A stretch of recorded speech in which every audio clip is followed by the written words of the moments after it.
extra time to fill and boredom to bust. We are all looking for activities to do with the kids and the grandkids. So here to share an idea for family field trips, we have Dr. Ashley Stevens from Cabell County Schools. Good to see you. Good to see you. Yeah, so talk about family field trips. What is this? So if we get our head in the field trip frame of mind, field trips were always super fun. Yep. They were a place where education, learning, and fun kind of wrapped up. They were close. Yes. They were usually budget friendly, and they were one of those big memory makers. If you think back to what was elementary like, or what were your favorite moments of high school, there's a good likelihood that some of those memories you will pull are from field trips. So taking that idea and applying it to our summer schedule, I think can really set us up for some fun, memories to make, experiences, and to keep those brains so active. Oh yeah, that's so important. So why is it important to have these just close by, where you don't have to do a big road trip? It is less expensive, and you can fit more. There's the element that, in a week, instead of going to one location and seeing the things that are someplace far away that you can't visit again, you could pop in and out and see several different things that you have access to all the time. Maybe the summer is when you get introduced to it, but it's something that your kid finds out, oh, they have a class there that I would really like, or this would be great to take, my friend back to see. So there is something very comforting and nice about it being in our own backyard, because we don't have to wait or save up or make big plans to visit again. Yeah, and what are some of your favorite places just here locally that you think would make a perfect family field trip? Absolutely. So when I was thinking about these, they fell into some categories for me. Zoos and aquariums, because those are always so fun. Historical sites.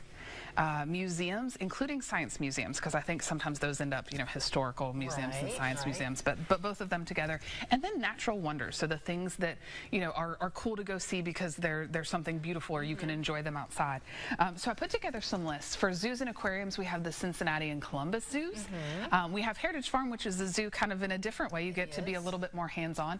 And then the Newport Aquarium in Cincinnati. Yeah, and of course, Heritage Farm, very close by. The other two, it doesn't take that long to get to either one. Not at all. And you could do it in a day. If you remember field trips, we were, loading buses at 8 o'clock, and we were coming in really late. Same day. You can make it happen. That's right. Any other ideas about why you think this is just something families should try to take on? Because, maybe the parents are both working, or the family members that are there, and they might think, well, I don't have time for something like this. This is a great one that you can buddy up with another family. You could trade off.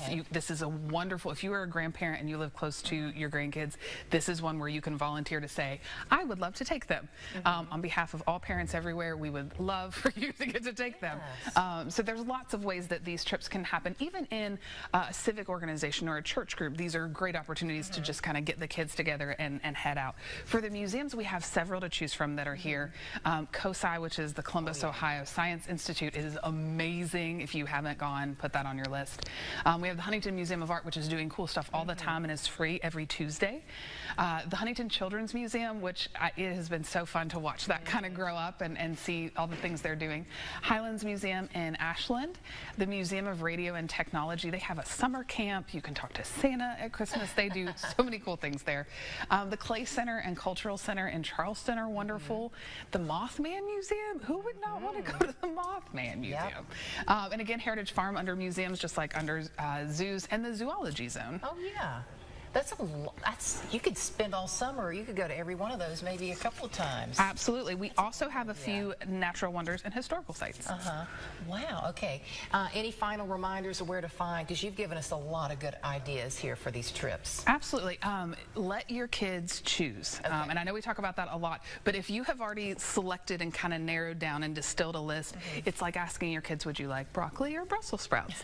You have already made choices that are great for them. So who cares if they choose the Capitol but when you were really wanting to go to Carter Caves? It doesn't matter. You have set them up for success, so let them pick, whether it's choosing the location, choosing the restaurant when you get there, that's half the fun of the travel, or choosing a friend or family to kind of buddy up with. So give them some agency in it, and I think that will really increase the buy-in from your kids. These are wonderful ideas. Dr. Stevens, thanks so much for coming in and giving us some ideas for just some family and friend field trips this summer. Absolutely. Thank you for having me.